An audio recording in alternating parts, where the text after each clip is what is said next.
moving on to the roof rafters. The first thing that we need to understand is what is a rafter, so that's why I put this image here. So a rafter is a little bit different than a truss. It's a beefier piece of wood, which allows us usually to have those like attic spaces or a vaulted ceiling. So, this is our rafters. So you'll notice they're very similar to our studs, but they're on an angle that provide our roof pitch. So when you're looking at your document, all of these lines, those are actually your roof rafters, and it actually points to them and tells you that's what it is. So you can see it over here. See, these are all our roof rafters. So the first thing to do is to identify them all with a green line. So I have done that here. Something really important to note is that we double up on our rafters when we're at the end of our wall. We double up on them, and then we have one at the end for our overhang. So now that I identify them, I have to figure out how many 8-footers I need to create these rafters. What most students will do is they will just measure and they'll say that they're 2 feet long.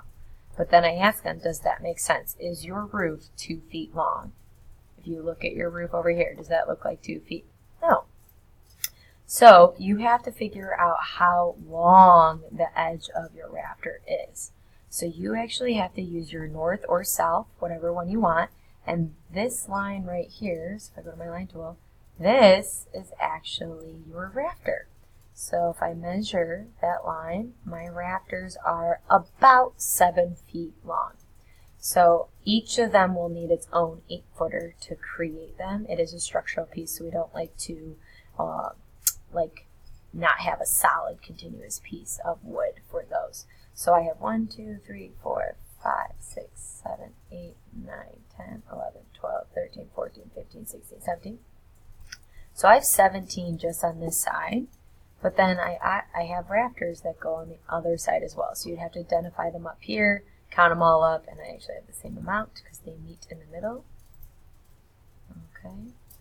Then the next thing it's going to ask for is what about your ridge? So the ridge is the part that goes down the middle. So this ridge board is what your rafters connect to.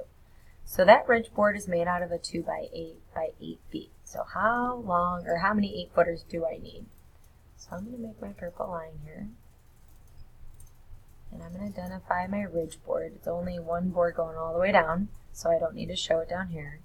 And I need to figure out how many 8-footers I need. So how long is this? Well, with my overhang, I'm almost at 17 feet. So I will need 3 8-footers to create my ridge. And then drywall and sheathing, this is the same idea. What a lot of students will do is they will do this.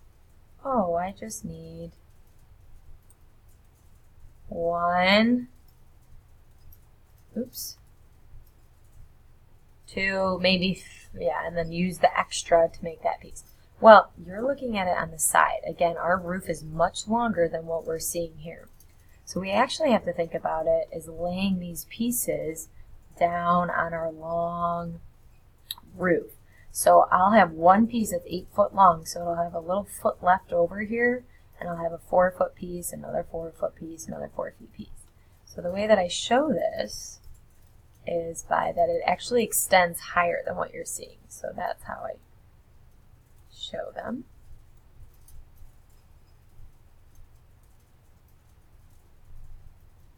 And I don't have quite enough. So this is 1 or 2 options. Some students say you need 5 of them, or some say and realize that you only need 4.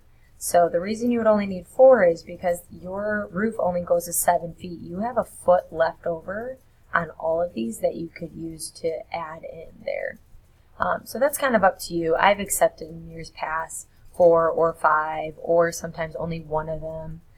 So that's kind of, again, up to you.